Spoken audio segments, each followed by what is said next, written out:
2017. Estamos en Estudio Somos Aguas con Pedro Gallego por Skype. Buenos días, Pedro. Muy buenos días a todos. Y aquí en el estudio está conmigo Alberto Iturralde. Muy buenos días. Hoy traemos un par de temas de absoluta actualidad. Uno de ellos relacionado con España y otro con las elecciones inglesas que se están viviendo justo hoy. El primero de ellos, el relativo a España, tiene que ver sobre todo con la extensión de la corrupción en España. Y tiene que ver sobre todo también con algo que ustedes durante estos días seguro que están viendo en todos los medios, y es lo relativo a la financiación ilegal del PP. Durante estos días hemos sabido que en esa comisión que teóricamente se abre para investigar, es uno de las comisiones de investigación son uno de los instrumentos más absurdos que tenemos en lo que llaman democracia, y esa comisión de investigación el PP la quiere fijar en unos límites. No quiere que se investigue antes del año 2015. A poder ser que se investigue solamente en esta legislatura. Pero si no va a poder ser solo en esta legislatura, que sea solo desde el 2015. Recuerden ustedes todo lo que sucedía antes del 2015 con el caso Bárcenas. El caso es que, como durante estos días se está fijando los límites para esa comisión de investigación, hoy nos encontramos con una noticia tremendamente reveladora en varios medios. Está en prácticamente todos los medios nacionales. Hemos tomado como referencia El Mundo, que tanto en su edición en papel como en la edición digital, titula la noticia de la siguiente manera. Mariano Rajoy se revuelve y ordena elevar el tono contra Ciudadanos. Seguramente ustedes durante estos últimos meses, años, hayan visto cómo el nuevo partido, Ciudadanos, de alguna manera se ha postulado como adalid en contra de la corrupción. No van a permitir la corrupción, nunca van a gobernar con alguien en cuyas filas pueda haber corrupción. Recuerdan aquel protocolo que se fijaba y que afectaba puntualmente al responsable, al presidente de Murcia, y con todo ese problema que hemos vivido durante estas últimas semanas y meses con respecto al tema de la corrupción en Murcia. Bueno, pues fíjense, voy a leer el segundo bloque dentro de la noticia del El Mundo. Dice, el coordinador general del PP, Fernando Martínez Maillo, no quiso confirmar ayer que llamarán al presidente de Ciudadanos al Senado porque la lista completa la anunciará la semana que viene el Grupo Popular.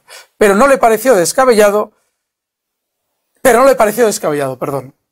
Sí que volvió a señalar irregularidades en la gestión de los grupos municipales de Ciudadanos y apuntó a los viajes a Brasil del tesorero del partido de Ciudadanos, sin ofrecer más datos, pero lanzando un claro mensaje de que maneja información sobre casos concretos.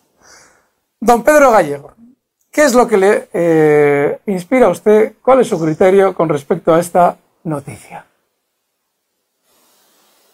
Sin duda es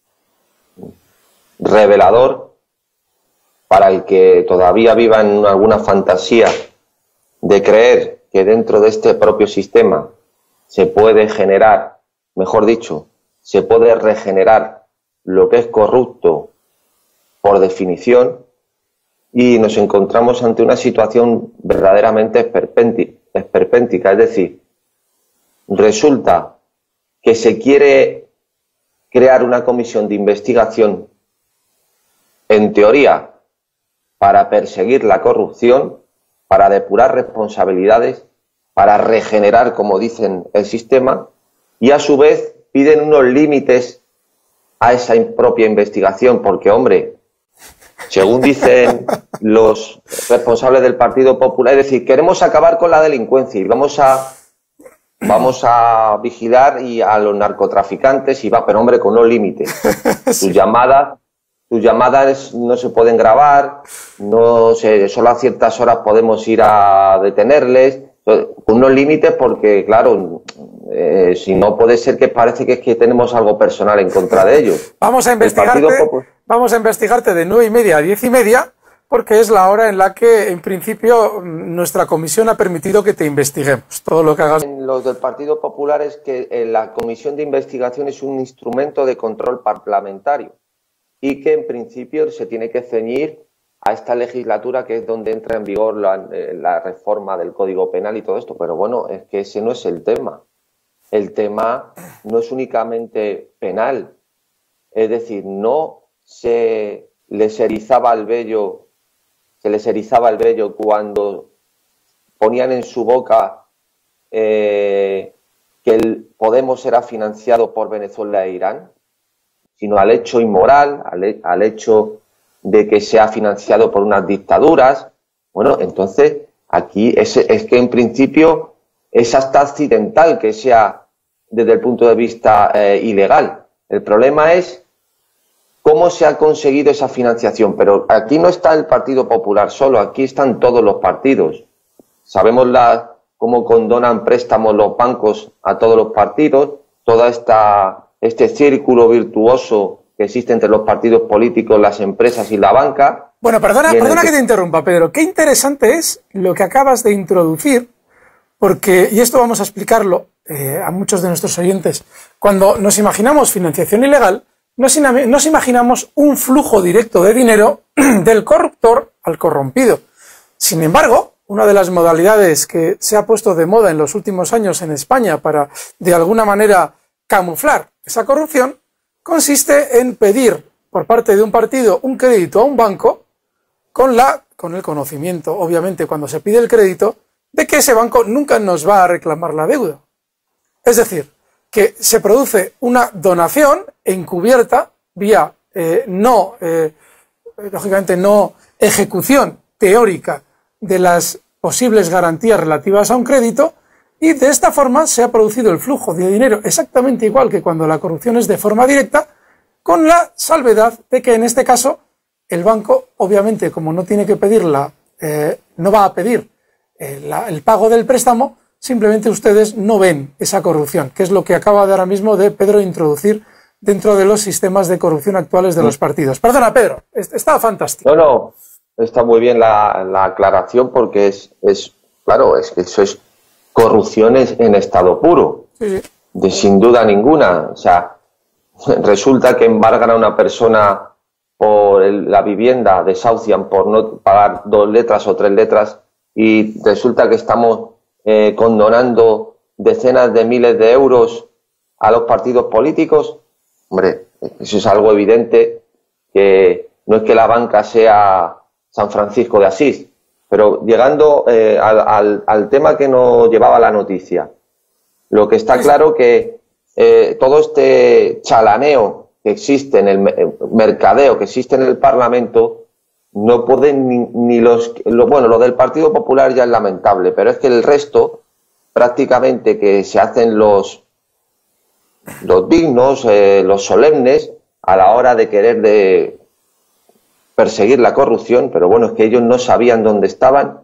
Es que ahora, es que era desconocido por los que ahora ponen el grito en el cielo, por los que dicen que hay que perseguir aún más la corrupción, todo lo que pasaba. Ejemplo, Cristina Cifuentes. Es que Cristina Cifuentes se había caído de un guindo después de estar casi 30 años en el Partido Popular. Es que ahora está sabiendo por los periódicos, como Felipe González, que se enteró del GAL por los periódicos, toda la corrupción del Partido Popular. Es un pacto de silencio que existe entre todos ellos, porque todos están en lo mismo. No existe política en España sin que el factor de gobierno sea la corrupción. Y están todos en eso. Y ahora, pues es el típico momento en el que necesitan cabezas de turco para ir eliminando, y ahí surgen los oportunistas, que estarán Podemos, Ciudadanos, para intentar ocupar esos sillones. Bueno, pero que están corrompidos todos igual, sí. Tanto unos por acción como otros por colaboración. Sí, sí. De hecho, si actualmente Ciudadanos y Podemos están, en teoría, postulándose como persecutores de esa corrupción, es porque todavía no les ha dado tiempo. Bueno, no les ha dado tiempo a corromperse en la misma magnitud que se han corrompido durante años PP y PSOE. Porque efectivamente... Porque estos estaban corrompidos antes de llegar. Claro, esa noticia lo que nos está diciendo claramente es que en el PP saben perfectamente de qué vamos todos en este juego. Estamos todos en las mismas. Obviamente Ciudadanos, la energía que ha ido insuflando dentro del sistema, sobre todo se traduce en la legitimidad que da al partido al que apoya. Si tú te estás postulando como el abanderado en contra de la corrupción, de alguna manera el PP se está beneficiando de que tú le apoyes para el gobierno, porque teóricamente quien se crea esa intención de Ciudadanos, pues va a pensar que seguramente mientras Ciudadanos esté en el gobierno, el PP no se está corrompiendo. Cosa que, como se está viendo aquí, no solamente es falsa, sino que el propio abanderado de la corrupción también está corrupto, como suele decir don Antonio, hasta las trancas. De manera que, bueno, pues es una de las noticias que durante el día de hoy y durante estas próximas semanas seguramente veremos cómo evoluciona, pero es muy importante que los ciudadanos españoles vayan observando la imposibilidad de que un sistema varíe. Hace un momento Pedro daba una de las claves precisamente de lo que probablemente durante los próximos años sea el mayor peligro para los repúblicos, y es la aparición de partidos, o bien que los partidos que están vayan derivando en las ideas regeneracionistas. La idea reformista probablemente sea lo más peligroso, porque vuelve a acoger dentro del estado de partidos a los dudosos. Es decir, alguien que diga, bueno, pero esto se podrá cambiar, se podrá reformar, se podrá de alguna manera introducir leyes que controlen, cosa que es imposible, con el fin de conseguir que el sistema de partidos actual se perpetúe a costa de esos pobres incautos que efectivamente no se dan cuenta de que la regeneración es imposible. Don Pedro, ¿qué razón tienes con ese argumento que exponías hace un momento sobre la regeneración y sobre todo el traerlo a colación precisamente de lo que estamos viendo con Ciudadanos? Claro, no, y luego hay una cuestión también que la gente no sé, pues tiene puestas unas esperanzas que luego se quedan se rompen como un castillo de naipes, se vienen abajo, cuando aspiran a que estos nuevos partidos, ya mucha gente mucha gente es consciente de que esa primera esperanza, ese deseo de que la nueva política, como la bautizaron, al margen de la casta, fuera algo distinto, pues ya no siguen en ese sueño que ha sido algo efímero de creer que iban a hacer algo realmente distinto. Pero, por reacción a lo antiguo, al tener el estereotipo, o el arquetipo, mejor dicho, de que estos partidos nacionales, desde el punto de vista de organización, porque nacionales, me refiero que ocupan el territorio nacional, no porque defiendan la nación, como son el PSOE o el PP, tienen el arquetipo del partido de la casta y viejo y corrupto, pues no votan a los que, como dicen ellos, no vamos a votar a los que roban o a los que siguen robando. Entonces, aunque no tienen ya esa esperanza inicial de creer que nuevos partidos creados al calor de la crisis vayan a hacer algo realmente distinto, pues todavía siguen confiando en ellos, o desde luego les dan el voto.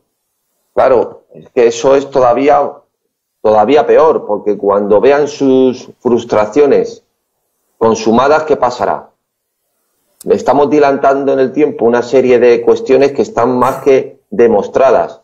El Parlamento en sí mismo no sirve absolutamente para nada. Es un mercadeo absoluto, porque no existe ni representación ni puede haberla. Nada más que van a defender los intereses de las oligarquías representadas por los partidos políticos. Para eso sirve, nada más. Nada más. ¿Cómo se puede pactar con partidos políticos que pretenden la secesión de una parte del territorio o permitir que exista simplemente ese partido en un parlamento? Es una contradicción en los términos. No puede existir nación política que permita dentro de su parlamento partidos que defiendan la secesión. Eso es que eso es contradictorio.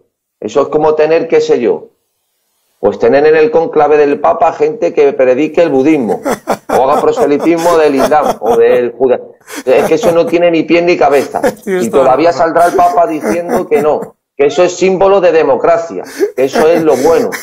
Pues esa es la cuestión. Tienes toda la razón, fíjate.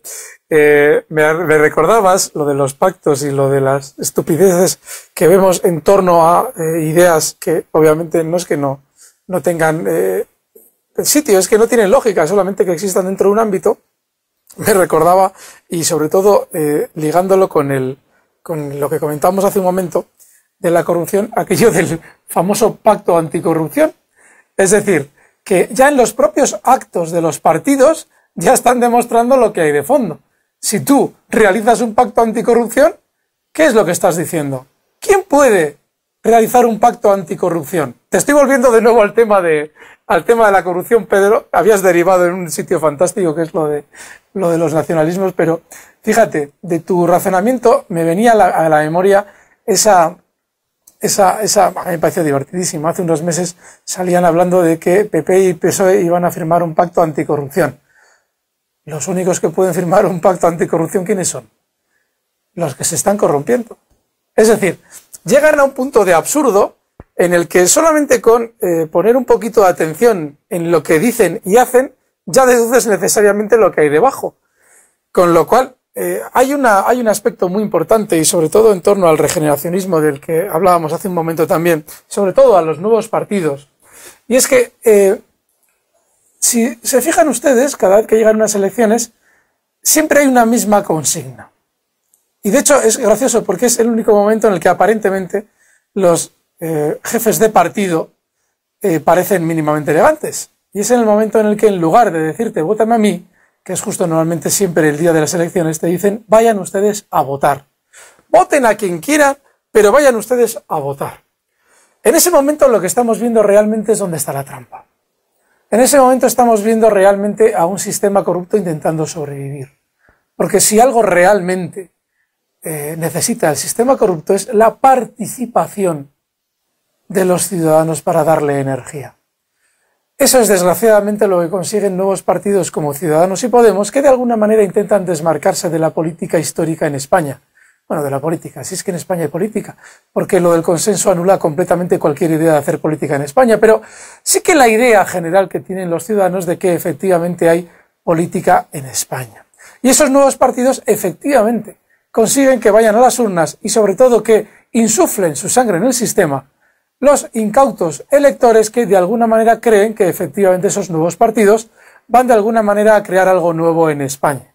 De ahí la idea peligrosa del regeneracionismo a la que hacía alusión Pedro, y de ahí a ese peligro que, derivando de la idea de Pedro, comento yo en torno a la posibilidad de que durante los próximos años, sobre todo los nuevos partidos, intenten darnos una idea de que reformando el sistema, de alguna manera vamos a solucionar algo. No. Reformando el sistema lo único que vamos a hacer es dar nueva energía a un sistema que en sí mismo solo puede ser corrupto. De manera que, bueno, pues me está indicando ya aquí don Juan Pardo que ya vamos 20 minutos, y si tú, Pedro, quieres añadir algo más a este tema, lo vamos... Hombre, que me hace gracia que lo primero que hace, lo más importante que tiene que hacer por la persona demente o que tenga problemas psicológicos y pues intentar que reconozca el problema, ¿no? Entonces yo le agradezco, ¿no? Que ellos mismos, sin necesidad de acudir a Freud, pues reconozcan que son todos corruptos. Entonces esto es como si te vas a operar y el equipo médico que te va a operar dice, mira, que es que estamos enganchados a la noche, nos gusta mucho la calle, salimos mucho, bebemos, pero que no te preocupes, que estamos tomando medidas y vamos a intentar solucionar esto. Entonces ya te quedas más tranquilo tú allí tumbado en la camilla del quirófano. Sí, pues esto es lo mismo, que hay que quedarse tranquilo, que están todos corrompidos, pero que se están tratando. Muy bien. Muy bien, pues nada, con ese grito de esperanza de don Pedro. Pues claro. Si quieres, Pedro, pasamos al siguiente bloque en el que dudo que me haga reír tanto como en el que me has hecho reír en este. ¿Te parece, Pedro? Muy bien, a ver si nos patrocina Profac para el siguiente programa. No sé si voy a poder despedirlo. Juan, muy bien. ¿Lo haces tú? Ahora volvemos, queridos oyentes. Venga, hasta ahora.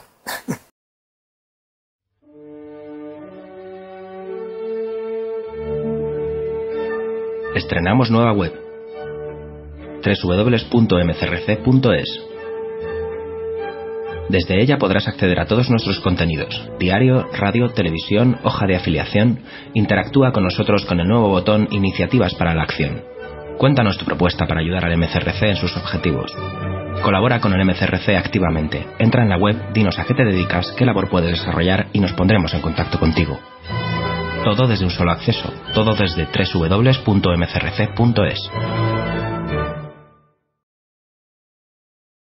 Ya estamos de vuelta, queridos oyentes. Tiene la palabra Alberto. Durante el día de hoy se está produciendo un hecho tremendamente importante, que son las elecciones que se están llevando a cabo en Reino Unido. Dentro de esas elecciones, sobre todo lo que hemos ido viendo durante estos últimos meses es que se ha colocado sobre la mesa la forma en la que se va a realizar la salida de Inglaterra de la Unión Europea. Y como ustedes ya conocerán, hay dos candidatos que teóricamente tenían posibilidades, digo teóricamente porque luego hablaremos de lo de las encuestas, pero hoy encontrábamos en Libertad Digital una noticia que tiene mucho que ver con lo que durante los últimos días hemos vivido en torno a los atentados y el uso que teóricamente se puede hacer en el plano político de dichos atentados, de cara a las elecciones que vamos a vivir hoy. La noticia es la siguiente, la vemos en la edición digital de Libertad Digital. El título es: Corbyn utiliza el atentado contra May, pide su dimisión por haber recortado el número de policías. Don Pedro, ¿qué dices? ¿Cuál es tu criterio en torno a esta noticia?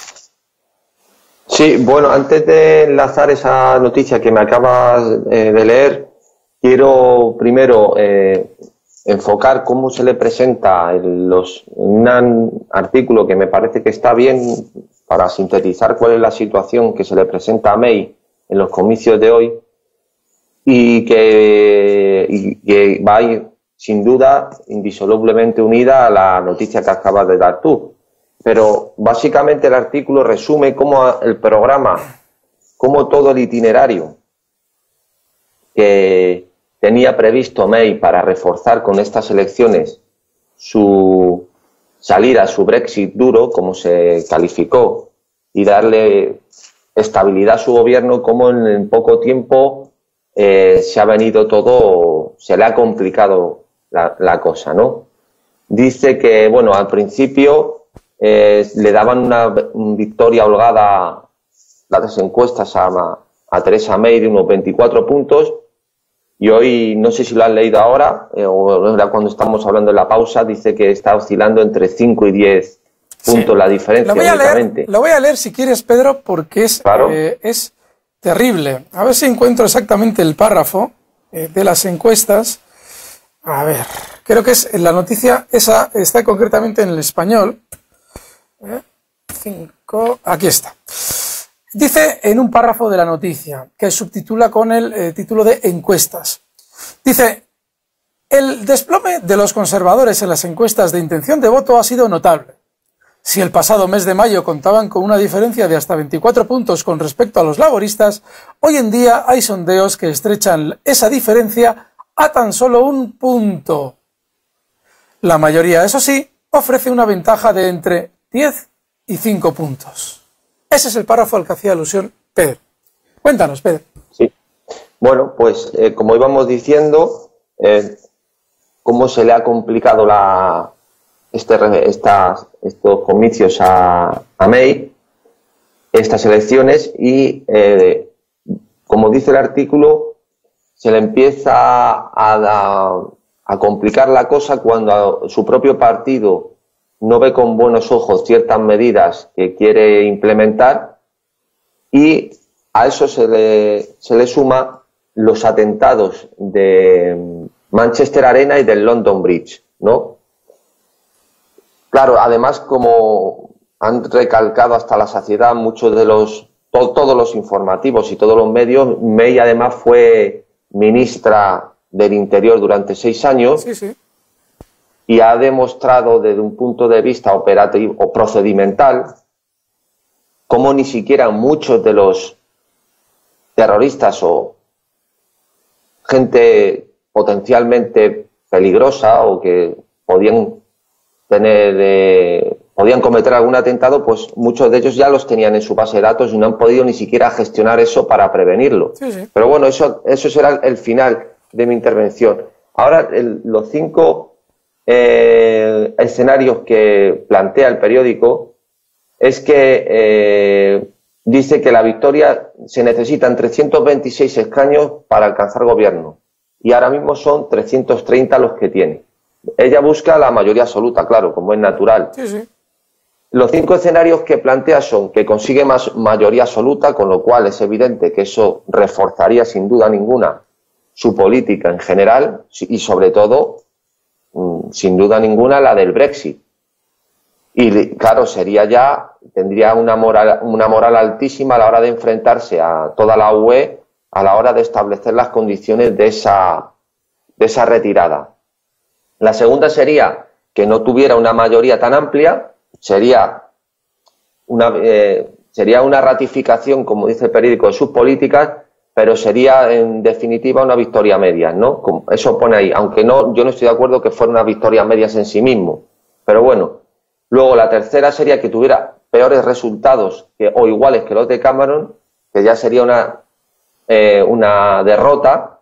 Sí, sí. Y claro, que ya a hora de aprobar en el Parlamento medidas, pues sería muy complejo. Y lo del Brexit se le complicaría mucho más. Y la 4, aquí ahora mismo no, a ver, la 4 es esta. Un Parlamento sin mayoría. Esto ocurre si ningún partido alcanza los 326 votos necesarios. Dice que entonces ya los partidos tienen que iniciar negociaciones para hacer pactos y formar un gobierno de coalición. Sí. Ahí ya podría incluso volver a repetirse elecciones, porque ya sería muy complejo llevar a cabo toda esa organización de consensos y pactos y acuerdos en el Parlamento. Y el último escenario sería, en todo caso, que sería el más improbable, que Jeremy Corbyn ganase. Y ya lo enlazo con tu noticia, ya que sería, sin duda, como dice el artículo, que sería una sorpresa incluso para él, ¿no? Sí, lo que pasa es que lo que se está viendo durante estos días es algo, yo creo que es muy interesante, pero sobre todo en el tono de la manipulación mediática. No tiene ni pies ni cabeza que hace un mes estuvieran tan distanciados y que ahora teóricamente estén tan cerca. Ese distanciamiento que hace un mes se reflejaba en los medios, la victoria clarísima de Theresa May en las encuestas, generaba un problemón, y es que los posibles votantes de Corbyn obviamente corrían el riesgo de adocenarse y adormilarse y todavía permitir un triunfo mucho más fácil por parte de Theresa May. Claro, hay que recordar que Theresa May ha decidido seguir adelante con la decisión de, clarísimamente además, salir adelante en el sentido de que quiere hacer un Brexit duro. Es decir, no solamente quiere salir, sino que determinadamente quiere salir. A partir de ahí, eso que en teoría perjudica a toda esta socialdemocracia absurda, que sobre todo dominan los medios de comunicación, probablemente haya llevado a interpretar cualquier signo de igualdad entre los dos candidatos o sobreponderarlo o obviamente de alguna manera darle mucha más importancia a la posibilidad de que Corbyn pueda restar terreno, que yo creo que el terreno sigue siendo el mismo que hace un mes. Y claro, ahora nos encontramos con que con un hecho fundamental en el plano político, fundamental. No sé si, Pedro, tú habrás, durante estos últimos meses, bueno, desde el Brexit, el último año, si habrás escuchado esas opiniones que corren en torno a los medios de la socialdemocracia, de alguna manera intentando hacer ver que los ingleses se les ha ido la olla. Es decir, por descontento puntual han tomado la decisión de salir de la Unión Europea, pero si volviéramos a hacer el referéndum, seguro que ganaban los que se quieren quedar. Es posible que pudieran ganar los que se quieren quedar, pero esa masa de descontento, claro, con la Unión Europea seguiría ahí. Si efectivamente se convocase de nuevo ese referéndum y ganase los que se quieren quedar en la Unión Europea, sería porque en su momento quizás, obviamente, estaban un poquito también, de alguna manera, acomodados y se han encontrado con una teórica sorpresa, pero desde luego que la masa descontenta está ahí, es muy grande y en este caso, en el caso del referéndum, ganó. Y ahora, con las elecciones, lo que nos vamos a encontrar es que si Theresa May volviera a conseguir, o tuviera una mayoría absoluta, es decir, si efectivamente consiguiera lo que pretende, lo que estaríamos viendo es clarísimamente que esas opiniones que nos llegaban a nosotros desde los medios de la socialdemocracia son absurdas.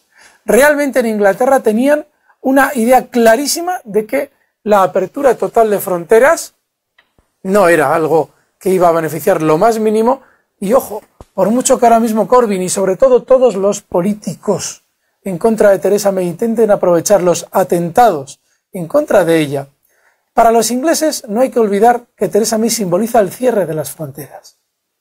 Y eso es por mucho que efectivamente, como comenta Pedro, que ahora vamos a hablar del tema de los atentados, haya mucho más de fondo, sobre todo para los electores ingleses, Theresa May significa y simboliza el cierre de las fronteras.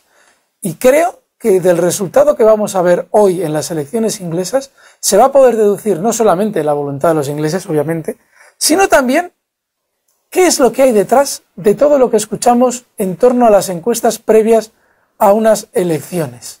A ver si realmente lo que nos llega es cierto o no es cierto. O si, como en alguna ocasión también don Antonio ha denunciado, al final la encuesta la hace uno como quiere, la coloca como quiere y nos la vende como le interesa. No lo sé, Pedro, no sé si de alguna manera tú esto también lo compartes o prefieres que ya pasemos directamente a los atentados. No, sí. Yo lo que quería hacer desde el punto de vista de lo que es la cultura, la sociología inglesa, el modus vivendi, su tradición, el imperio inglés ha sido un imperio depredador. Además de ser un imperio depredador, mira, voy a poner un ejemplo que creo que es muy significativo, porque además es una película celebérrima, muy bonita, que no sé si la conocéis, Un hombre tranquilo, de John Ford, la película irlandesa, con John Wayne y Maureen O'Hara. Sí. Y está la famosa pelea con Victor McLaglen, el actor fantástico inglés. No sé si recordáis la película, él es un boxeador que viene de Estados Unidos y va a Irlanda, y entonces se enamora de la hermana de Victor McLaglen, y donde se reunían en la taberna, pues siempre había una persona, un terrateniente, leyendo el periódico, y allí se relacionaban todos, y él estaba con su periódico a su aire. Al final ahí está la pelea célebre de la película, donde se pelean John Wayne y Victor McLaglen, y va todo el pueblo detrás a ver la pelea, salen de las casas, salen de todos los sitios, y el terrateniente con el periódico a su aire es el único que se queda en la taberna leyendo el periódico. Bueno, el terrateniente era el terrateniente inglés, porque veía aquello como un folclore, como si fueran aves de corral, él a lo suyo y ya está. Pues los ingleses, ¿cómo le vas a pedir a los ingleses? Es que yo me tengo que reír, que se identifiquen desde un punto de vista solidario, de empatía, de cultural con la Europa continental. Pero ¿de qué estamos hablando? Pero si es que les trae al fresco completamente. Bueno, fíjate, no solamente es cierto lo que dices, sino que históricamente Inglaterra ha sido un país que necesariamente, se llama siempre la política del equilibrio, necesariamente siempre iba en contra de la facción dominante. Es una especie de norma que ellos han utilizado para de alguna manera mantener ese equilibrio. Con lo cual, el hecho de salir de Inglaterra, aunque no tenga tanto que ver con esa política, sí que es un reflejo más de hasta qué punto les preocupa a ellos el hecho de que la Unión Europea vaya en un mismo sentido. Perdona, Pedro, te interrumpí. No, y que han ido ellos siempre a lo suyo, no ha sido como... Es decir, el imperio español ha sido un imperio de mestizaje, un imperio generador, que se mezclaba con todas las razas de la América española, de la posterior América española, pues decir eso es un anacronismo, claro, cuando llegan allí. Y eso no ha pasado con el imperio inglés. El imperio inglés tenía en Sudáfrica los ves rubios con ojos azules, en Australia no digamos, y así con todo, es decir, es que ¿qué le están pidiendo a Inglaterra? ¿Le están pidiendo que renieguen de ser ingleses o qué? Claro. Es que es algo realmente de chiste. Claro. Pero a lo que íbamos con el tema de Jeremy Corbyn. Claro, Jeremy Corbyn, este hombre que Jeremías, que no sé de dónde está flotando en el ambiente, dice este hombre que muchos expertos, incluidos los profesionales de nuestro servicio de inteligencia, que han señalado que hay conexión entre las guerras que apoya el gobierno y el terrorismo de nuestro país. Pero, señor mío, Jeremías... Ha descubierto el Mediterráneo este hombre. No, pero si es que es que lo que dice es una manera de ver la realidad que no se corresponde con lo que realmente existe. Es decir, el libio que atentó en el concierto de esta chica que cantaba no sé cómo se llama, Ariana, era inglés. Sí. ¿De qué me estás hablando? Sí. Era inglés. Sí, de ascendencia libia, muy bien, era inglés, no nació en Inglaterra, no se educó en Inglaterra, no tenía pasaje. Entonces, ¿de qué me estás hablando? En lo que estás diciendo, quiere decir, ahí el problema es mucho más grave. El problema o no es inglés el que nace en Inglaterra. Sí. ¿Cuál es el problema que subyace ahí? El problema subyace claramente en que hay un choque de civilizaciones, de culturas, incluso de rasgos culturales, que es mucho peor, que los ingleses por su política, ¿no? Por su razón de ser, pues han dejado que muchos de ellos se organicen como les dé la gana y tengan distritos enteros como en el este de Londres, que tengan sus tribunales, que se organicen con sus calles, con sus nombres, se organicen como ellos quieren, y entonces fomentan pues que haya una serie de variables que no manejen y que sea imposible que manejen. Si es que el problema está dentro de la propia Inglaterra. ¿Qué pretenden ahora? ¿Poner un policía en cada sospechoso? Si está claro que no pueden ni con los que tenían en la base de datos. ¿No tenían Jeremías en un vídeo a uno de los terroristas que habían detenido un policía por desplegar una bandera del ISIS en un parque? Está grabado, lo ha puesto el telediario. Sí. Bueno, ¿y qué hace ese tío? ¿Qué hace ese tío en Inglaterra? ¿Qué hace ese tío en Inglaterra? Peor. ¿Cómo se tolera eso? No solamente lo que dices tú, sino que además otro, no sé si es el mismo, es otro, uno de ellos, después de haber sido detenido por actos de este tipo, había estado trabajando en el metro de Londres, creo que era, lo comentaban el otro día, no sé qué medio lo escuché, creo que era, escuché a Jiménez de los Santos, había estado trabajando en el propio metro de Londres. Fíjate tú, después ya de conocerse y estar fichado por lo mismo que desencadenó luego los atentados. Claro, el problema no es un problema que ya está instalado en Europa. O sea, no es una cuestión únicamente, como has citado, lo digo a colación de lo que has dicho, de controlar las fronteras. ¿Pero qué fronteras? Si son ingleses muchos de ellos. Sí. ¿De qué me estás hablando? De Corbyn, de controlar o de dejar de controlar, pero si están dentro ya... No, pero el problema que genera el Brexit es que la libre circulación de ciudadanos y sobre todo aquello de los refugiados, a los ingleses les genera un recelo enorme. Es decir, que ya saben que dentro tienen un problema, pero lo que intentan de alguna manera es que ese problema no sea grande, más de lo que ya sea. Sí, yo lo que lo digo es por mucha gente cándida que cree que estos problemas se solucionan controlando la frontera. Exclusivamente, es decir, que es un problema que viene de luego, que si no has controlado la frontera, por lo menos controla culturalmente tu país cómo está funcionando. Si tienes a grupos que teóricamente no, por una religión, además una religión que se vive con bastante intensidad, como es el Islam, forman guetos y forman círculos cerrados y ya la policía no quiere entrar en ellos porque dices, bueno, que se arreglen entre ellos, pues ese problema lógicamente se está alargando ahí de una forma en la que, bueno, es como todo efecto de poder. Crean su pequeño imperio en su zona y ese imperio de alguna manera tiene que ir aumentando su poder. Ese gueto al final termina utilizando las normas más básicas que utiliza cualquier fenómeno político imperialista. No sé, me contó papi en uno de estos días, que no sé si fue en Bruselas o en otra ciudad belga, pues que hubo un distrito que estando el alcalde en una fiesta, pues le llega a la policía en un comunicado, pues que hay un distrito que un imán se ha declarado aquello como un territorio independiente. Y aquel que ve el asunto dice, pero bueno, que ya hay allí que se han organizado, tienen su policía, su rollo, que tuvieron que meter el ejército por la noche. A ese le puso Puigdemont el casco que hablábamos el otro día de los años 60, ese en el que te absorben los pensamientos, se metió en su mente y no solamente entendió al islamista, sino que le dio las consignas y lógicamente pues hayan tenido el problema. Sí, Entonces, lo que quiero decir que el Jeremy Corbyn es lamentable este tipo de discurso que tiene, y que lógicamente es oportunismo puro y duro, nada más. Ese problema está instalado desde hace ya mucho tiempo, y ese problema tiene muy difícil solución. Y para todos. ¿Qué pretende? Le echa la culpa de que ha retirado policías, es decir, que tú reconoces que ese problema está ahí. Bueno, pues lo que habrá que ir es a atajar el problema, no a poner más policías. Poner más policías lo que hace no es, es que no entiendo, es que tengo un depósito en un sitio que no debe estar de gas combustible, y lo que hago, en vez de retirar ese depósito a un sitio seguro, lo que pongo es muchas señalizaciones para que la gente lo vea. Pero lo tengo aquí en mitad de la urbanización. No os preocupéis, que esto está señalizado en fosforito, que lo veis todo.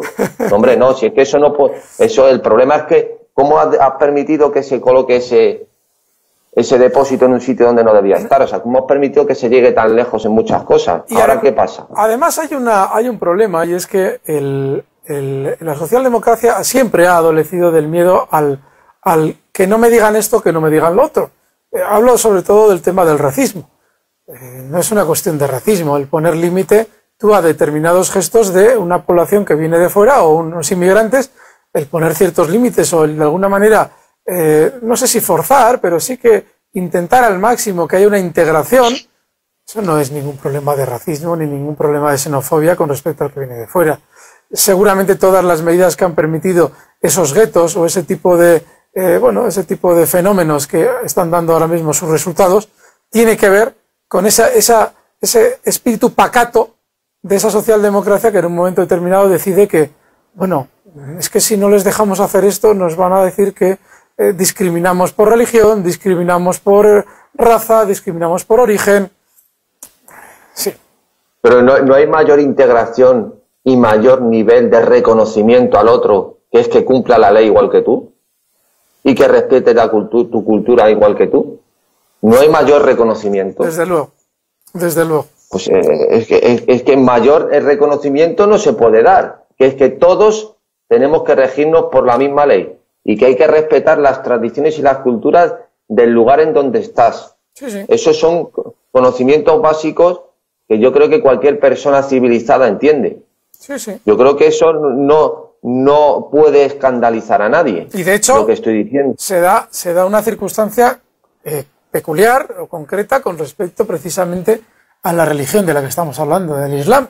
Y es que el Islam, que probablemente no tenga tanto que ver en sí mismo el Islam con lo que estamos viendo de terrorismo, no deja de ser una religión que en sus países, los países en los que es una religión oficial, las normas para el extranjero son tremendamente severas en cuanto a integración. Todos escuchamos cada 2 por 3 noticias relativas a europeas que van a cualquier país islamista y tienen que, lógicamente, de alguna manera, tener cierto recato, una manifestación externa mucho más discreta de la que pueden tener aquí. Es decir, de alguna manera nosotros cuando vamos allí tenemos que adaptarnos. Sin embargo, parece que si de alguna manera les pedimos, les obligamos a que se adapten también a lo nuestro, estamos siendo pues discriminatorios y totalmente... Sí, eso es una posición de repliegue completamente y sí. Si es que todo se resume en que no existe la disociación entre razón y fe. La ley, la Sharia y todo lo que conlleva abarca toda la organización familiar, social, política, va indisolublemente unida. Sí. La prueba es que apostatar en el país más light, que es Marruecos, son 4 años de cárcel. Y en Arabia Saudí es pena de muerte. Entonces, claro, es que son cuestiones que son complejas y que no se puede hacer demagogia barata, con que había menos policía. Bueno, si es que el problema está ahí, que llenamos las calles, que estamos... Es que ya están ciudades enteras con el ejército circulando por las avenidas, como Francia, como Bélgica. El problema de seguridad que tiene Inglaterra es que durante los últimos años se ha producido una brecha de seguridad desde los tiempos en los que, por los problemas en el Ulster, tenían un conocimiento bastante profundo del fenómeno del terrorismo, como ha sucedido con la policía en Euskadi. Es decir, en España tenemos mucha experiencia de cómo, de alguna manera, ir conociendo determinados grupos y, sobre todo, cómo tratarlos. Allí, en el momento en el que termina todo el problema que se produce en Irlanda, a partir de ahí, esos profesionales, lógicamente, ya no tienen que reciclarse en el conocimiento de las técnicas antiterroristas. Con lo cual, ahora, y si además ya se produce el fenómeno al que tú haces referencia, es decir, que la integración ya es total, no estamos hablando de alguien que viene de fuera al que tengamos que controlar. Estamos hablando de alguien que es, teóricamente, es de los nuestros. Pues la dificultad es extrema. Ni 20.000 policías menos, ni nada. No hay manera de controlar eso. Bueno, pues lo que acabas de decir tú, tienes que decretar un estado policial. Claro, es que lo hemos dicho la otra vez, y que quien en aras de una mayor seguridad reduce un poco de libertad o de libertades, acaba perdiendo las dos cosas. Y fíjate si es cierto lo que estás diciendo, que el ejemplo claro es lo que está pasando en Inglaterra. El país del mundo que mayor vigilancia tiene en las calles es Inglaterra. El que más. Es decir, los derechos de intimidad en Inglaterra son algo especialmente relativo para sus ciudadanos. Toda esa política comenzó después de los atentados del 11S y sobre todo del atentado en el metro de Londres. Bueno, pues creo que por ciudadano el país que más cámaras tiene con diferencia es Inglaterra, y fíjense ustedes hasta qué punto les sirve. Sí, les sirve para que nosotros podamos ver en internet cómo han matado a tal o cual ciudadano. Es algo más que seguridad, es espectáculo. Pero la frase... ¿Tú te acuerdas cuando al principio podías comprar tarjetas de móviles sin nada, o sea, sin DNI, no, una tarjeta con un crédito de... Eso hace ya 5 o 6 años que no se puede hacer en España, Pedro? Claro, eso desde el 11S cambió, y ya para incluso comprar una tarjeta con un número, con un crédito concreto, pues tienes que dar tu DNI, firmar un contrato. Es decir, es que aquí vas a ir un día a comprar unas pilas alcalinas y vas a tener que dar el DNI y rellenar un formulario. Bueno, y cuidado, que de lo que estás diciendo, que tienes toda la razón, se deduce algo que yo llevo barruntando años y veremos a ver cómo deriva, que es la posibilidad de que se empiece a controlar Internet. No tanto en el plano... Bueno, ya se controla. Porque sí, totalmente de acuerdo. Y la llamada, por ejemplo, el famoso caso de Snowden, si habéis visto la película documental, si no la habéis visto, la recomiendo. ¿Tú sabes qué dispositivo tenía el gobierno americano para grabar simultáneamente? ¿Cuántas conversaciones creéis que simultáneamente era capaces de grabar? Pues millones, probablemente. ¿Cuántas? 1.000 millones. 1.000 millones. O sea, es decir, todo el planeta. Estás controlando a todo el planeta, porque somos ahora mismo, creo que unos 6.500, 7.000 millones de personas. Sí. Me imagino que 1 de cada 7 estará hablando por teléfono, no estamos todos hablando por teléfono a la vez. Tienes control a todo el mundo. Absolutamente a todo el mundo. Pueden configurar cuando hable tal persona con otro sobre un tema, salta, que empieza a grabar, o sea, es decir, es una cosa impresionante. Bueno, eso en principio es una cosa que teóricamente no pasa, teóricamente. Joder, fíjate. Pero ya lo que tú estás diciendo es un paso más, es decir, que ya a las claras, sea por mediante una ley o por mediante lo que sea, pues ya se regule como estás diciendo, claro. Claro, y el problema está en que ya cuando empiezas a meterle mano a eso, ya los límites los pones tú, no los pone el ciudadano, los pone quien regula. Y a partir de entonces la diferencia, el término terrorista, algún día deberíamos hablar históricamente de cómo se ha utilizado desde la antigua Roma, creo que está desde la antigua Roma, se ha utilizado el término, obviamente no la palabra terrorismo, pero sí lo que significa terrorismo para designar a las personas que de alguna manera no nos interesan políticamente. Por esa regla de 3, Pedro, no te extrañe que cualquier día acabamos siendo terroristas tú y yo. Por eso el tema de... No, la potencia del terrorismo, aparte de la línea que estás diciendo ahora de que calificación, es que no existe terrorismo sin aterrorizados. O sea, para que exista terrorismo tiene que haber una población aterrorizada, que es lo que está pasando. La gente tiene miedo a entrar a un concierto, la gente tiene miedo a una fiesta en la calle, tienen que bloquear todo con autobuses, con camiones por las calles colindantes donde mueren a esa plaza, donde va a morir esas conexiones por miedo a que pase con un... se pone a cualquier evento que hay mucha gente ya y la gente tiene precaución, en su inconsciente está pensando que ese peligro está latente. El 40% de los franceses, después de los atentados del Charlie Hebdo, han modificado su estilo de vida. Es decir, eso está ahí. Eso está ahí funcionando. Y claro, esa es la potencia que tiene el terrorismo, que es aterrorizar, que en la psique de la población pues tenga presente ese peligro. Pues fíjate, ahora más que nunca hay que volver a la frase de Benjamin Franklin a la que hacías alusión justo al principio. Hemos renunciado a parte de nuestra libertad en aras de nuestra seguridad. Ahora que ya no tenemos ni hacemos lo que queremos hacer por aquello de tener cuidado, ya hemos renunciado a nuestra libertad. Desde luego. ¿Hemos conseguido la seguridad? Es la pregunta. ¿Hemos conseguido la seguridad? Estamos viendo en Inglaterra que efectivamente el haber renunciado a esas libertades les ha dado seguridad. En Francia, que ahora mismo no es el centro político, lo será seguramente dentro de unos días con aquello de las parlamentarias. En Francia han encontrado la seguridad. ¿Recuerdan el camión del 18 de julio pasado? 100 y pico muertos. ¿Han encontrado alguna seguridad? Es un debate tremendamente complejo, Pedro. Tremendamente complejo. Bueno, me dice aquí don Juan Pardo que vamos 50 minutos. ¿Quieres darle atizar algo más? No, yo creo que ha estado bien y pasamos al último bloque. Dale, vamos a pasarlo enseguida, pero no olviden, esta noche sabemos lo que pasa en Inglaterra.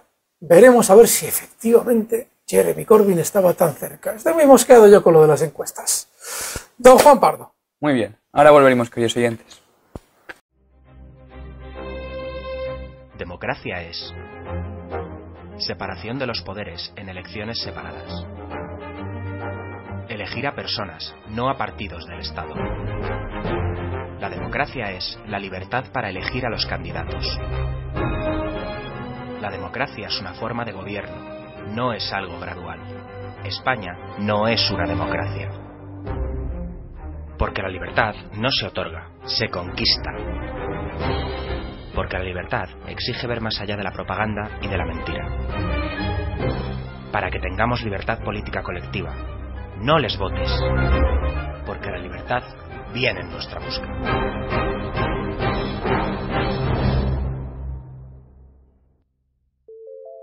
Movimiento Ciudadano hacia la República Constitucional. Visítanos en mcrc.es. Ya estamos de vuelta, queridos oyentes. Tiene la palabra Alberto. Gracias, Juan. Durante este último bloque vamos a tratar, seguramente otro día lo haremos un poquito más en profundidad, pero quería tratar con ustedes algo que está también muy de actualidad, que es la quiebra del Banco Popular. Se está eludiendo la palabra por todas partes, se utilizan eufemismos, resolución y todo lo que ustedes quieran, pero es una quiebra en toda regla.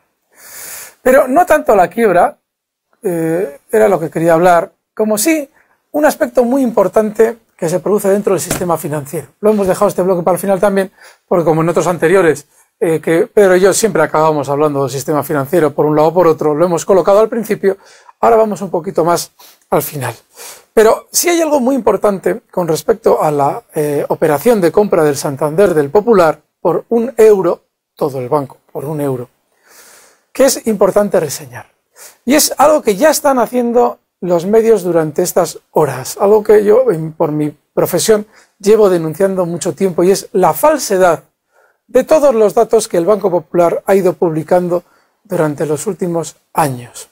Esa falsedad se ha evidenciado en otra falsedad, que es la confianza que intenta generar el sistema financiero en los posibles clientes y accionistas con parafernalias, con actos falaces como son aquellos llamados test de estrés, que no intentan ser otra cosa más que exámenes que el propio sistema financiero se hace a sí mismo.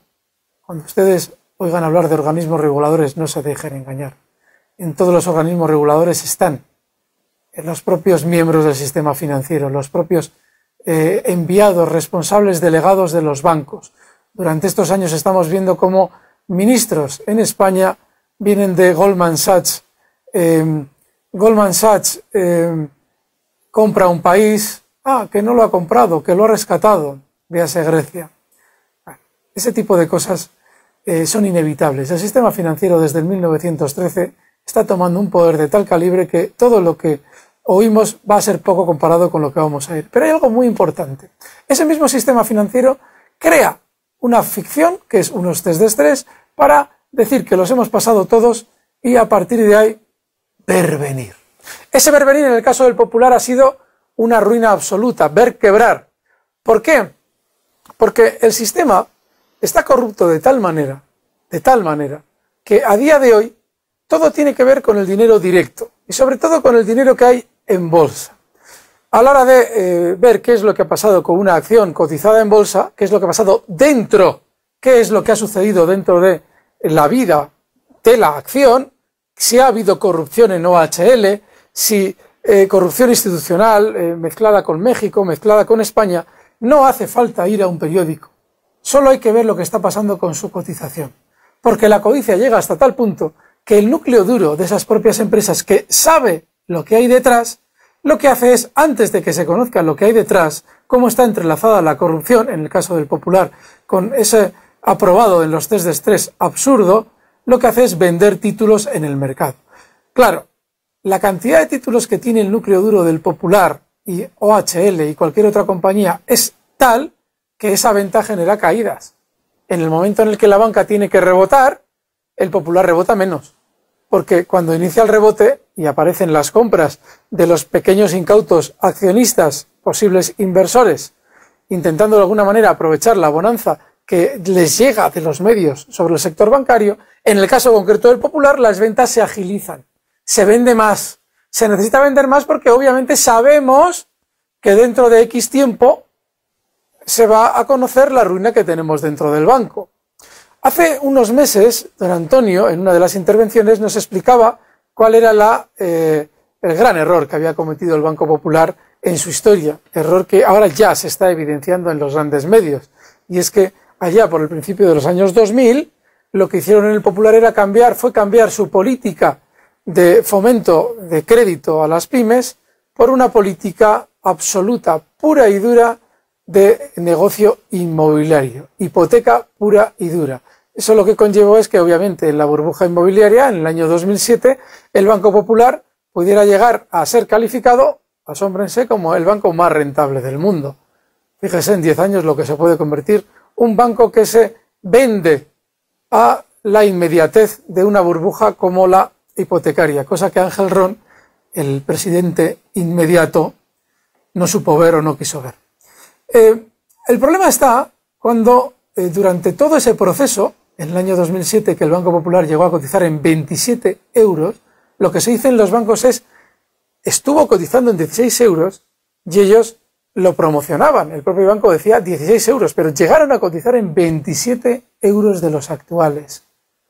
Bueno, pues en aquel momento nos encontramos, esos 26 euros fue allá por el 2007, en aquel momento nos encontramos con que el banco empezó a caer sin que nadie entendiera por qué, mientras los demás bancos en momentos concretos recuperaban parte de la caída, el Banco Popular continuaba cayendo a plomo sin apenas entender por qué. Digo que apenas entender por qué, porque el señor Ángel Ron y todo su núcleo, núcleo duro, el núcleo duro nombró a Ángel Ron como presidente, pero sobre todo su equipo directivo, lo que hacían era dar ruedas de prensa para presentación de resultados en tono especialmente positivo. El colmo fue en abril del año pasado, en abril de 2016, el 30 de abril, Ángel Ron y todo su equipo directivo publican los resultados de la compañía. Y en una rueda de prensa totalmente infame, yo denuncié aquello en aquel momento además porque era vergonzoso lo que estaban haciendo, acababan de publicar poco tiempo antes la posibilidad de ERES para decirnos que el banco había obtenido en el primer trimestre unos resultados maravillosos. El banco tenía una salud maravillosa. Todo esto también digo porque el propio banco, poco tiempo después, hago alusión a lo que pasaba el año pasado, decía a la CNMV en un comunicado que aquello que se estaba rumoreando de riesgo de quiebra en el banco era absurdo. Hablo del mes, creo que fue el mes de julio del 2016. Bueno, pues fíjense, el 30 de abril publicaban esos resultados maravillosos. Un mes después, solo un mes después, los mismos que daban esos resultados maravillosos, es decir, en mayo, a finales de mayo de 2016, salían a decir que o realizaban una ampliación de capital o los beneficios del banco estaban en peligro. Un mes después, una ampliación de capital, cuando un mes antes los resultados eran maravillosos. Una ampliación de capital es una operación que normalmente cuando un banco está saneado, se realiza para una adquisición concreta. Vean el caso del Santander, lo hemos tenido clarísimo ayer cuando se publicaba la noticia de que tenía que comprar el Popular. También se anunciaba la ampliación de capital del Santander, porque en realidad lo que hay detrás del Banco Popular probablemente sea mucho activo tóxico, o por lo menos es lo que nos quiere de alguna manera inspirar el Santander, y tiene que cobrar, tiene que de alguna manera conseguir fondos y ampliación de capital. Los accionistas van a tener obviamente un beneficio por acudir a esa ampliación de capital, con el fin de contar con un dinero puntual que permita la absorción de esa banca que vamos a comprar, que es el Popular. Bien, eso se hace en una entidad con teóricamente buena salud. Sin embargo, el Banco Popular lo que nos estaba diciendo un mes después de decirnos que los resultados iban todo viento en popa, es que tenían que realizar una ampliación de capital para poder mantener el banco vivo. Ellos decían poder seguir entregando dividendo. Ahí está la clave. En ese mismo momento, yo recuerdo que en una intervención de urgencia en Capital Radio yo lo denuncié. Dije, ¡puf! Lo que están diciendo es que todo lo que han venido contando durante años es mentira.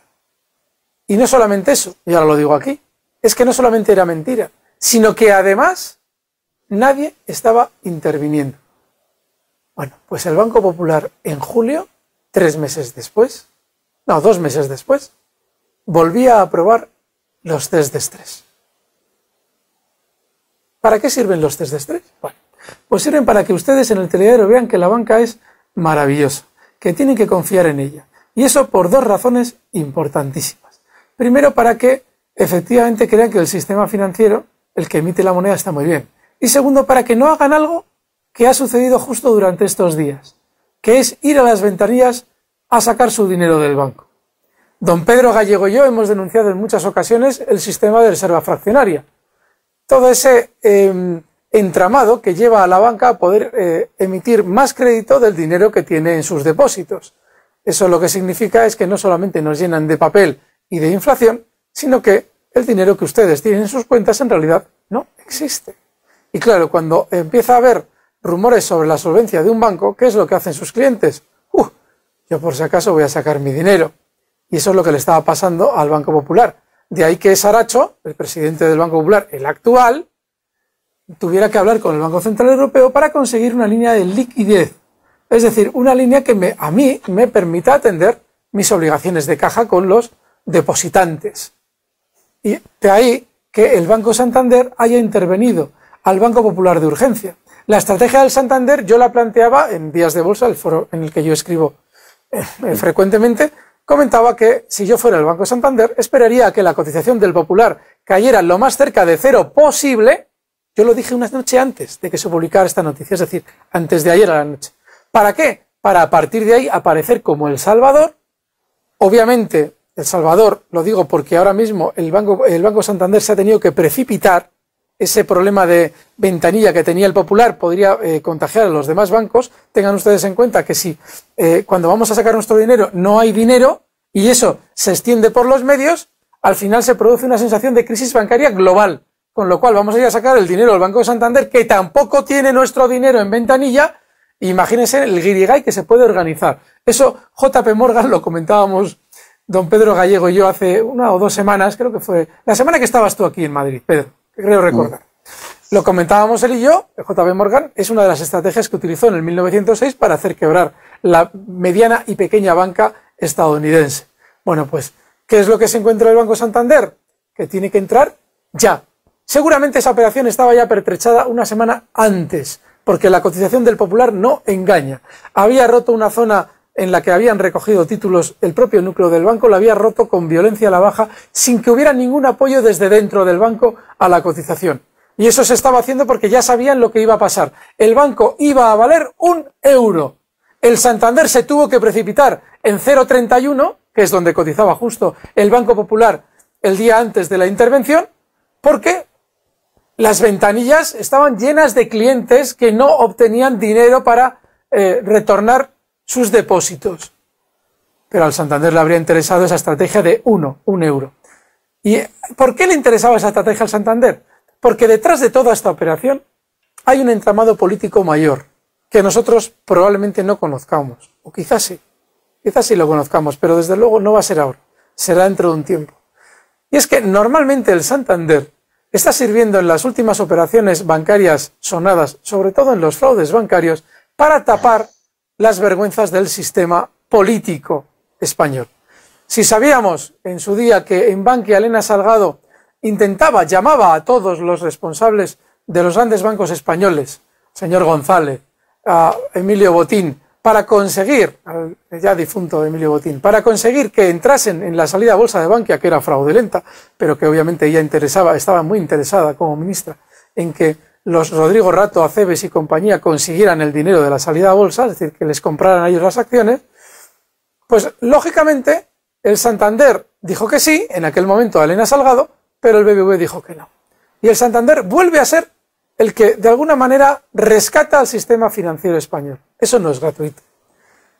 Eso no es gratuito. Eso es lo que de alguna manera nos va a hacer tener que observar qué es lo que va pasando en los próximos años con respecto al Santander y qué beneficios políticos va obteniendo, porque no duden que la entrada del Santander en el Popular a rescatar el banco, a sacar el banco adelante, 7.000 millones piden para la ampliación de capital, es decir, que probablemente el Popular tenga un agujero importante. Esa compra, sin lugar a dudas, lo que va a significar es que va a haber favores políticos de por medio, sin lugar a dudas. La conjunción entre sistema financiero y sistema político, en el caso del Santander, encuentra su ejemplo más maravilloso. Esos 7.000 millones obviamente se necesitan para de manera inmediata atender a las posibles necesidades que pueda tener el Banco Popular, no sea, ya sea por sacar dinero de ventanilla o de lo que sea. Pero seguramente acabarán siendo esos 7.000 millones para, de alguna manera, cubrir agujeros que probablemente pudiera tener el Popular. Ya veremos a ver si la valoración de activos, decían que había 40.000 activos sin valorar correctamente en el Banco Popular, efectivamente lo que lleva es que no solamente había 40.000 activos sin valorar, sino un cierto agujero. Veremos, el Santander se lo cobrará políticamente, seguro. Si no obtiene beneficio con la compra del Popular por 1 euro, que también lo podría obtener, lo hará políticamente. Pedro, he monopolizado yo prácticamente toda la presentación de la noticia. ¿Qué es lo que tú, de alguna manera, has podido intuir durante estas horas, porque a ti te ha tocado esto prácticamente las últimas 24 horas, al respecto de lo del Popular? No, simplemente dijo, creo que ha sido de Guindos, o no sé ahora mismo si fue otro de los miembros del Partido Popular, vamos, que está en el gobierno, que se congratula de que no haya sido rescatado o comprado con fondos públicos, o que no haya habido que utilizar fondos públicos para esta operación del Banco Popular. Bueno, pero eso tiene una doble lectura. Solo puede haber dos opciones a esa interpretación, a la interpretación de esa frase. Una, o el Banco Popular todavía sigue con un balance positivo, es decir, de los activos y los pasivos se deduce que todavía valía algo, y eso obviamente el Santander lo va a aprovechar económicamente y también políticamente, porque el hecho de que un banco valga algo no quiere decir que yo lo deba comprar, igual no me interesa comprarlo, con lo cual también va a tener un beneficio político, o necesariamente el Banco Popular ya no era un valor en positivo dentro de su balance, y no tengan la menor duda de que eso de que no se va a pagar con dinero público es falso. Se va a pagar seguro. Perdona, Pedro, sigue, perdona. No, que a eso es lo que voy, que me parece, lo decía con ironía, lo que subyace detrás de todo eso, yo creo que ahora mismo es un momento incipiente de toda esta operación y será como un poco a otra escala, desde luego, o no, pero bueno, a otra escala, de lo que pasó con Bankia. Quiero decir que luego se descubrió que era mucho mayor todo el agujero de las cajas y toda la operación que había diseñado, entre otros, el genio, según muchos en su día, el buque insignia del Partido Popular, Rodrigo Rato. Joder. Pero yo creo que en un espacio corto de tiempo sabremos muchas más entresijos de cómo se ha gestionado esa operación y cómo a lo mejor ya estaba esto más que diseñado para que pasase así, y cómo se va a ejecutar y qué nos va a costar. Lo que nos va a costar va a ser una barbaridad.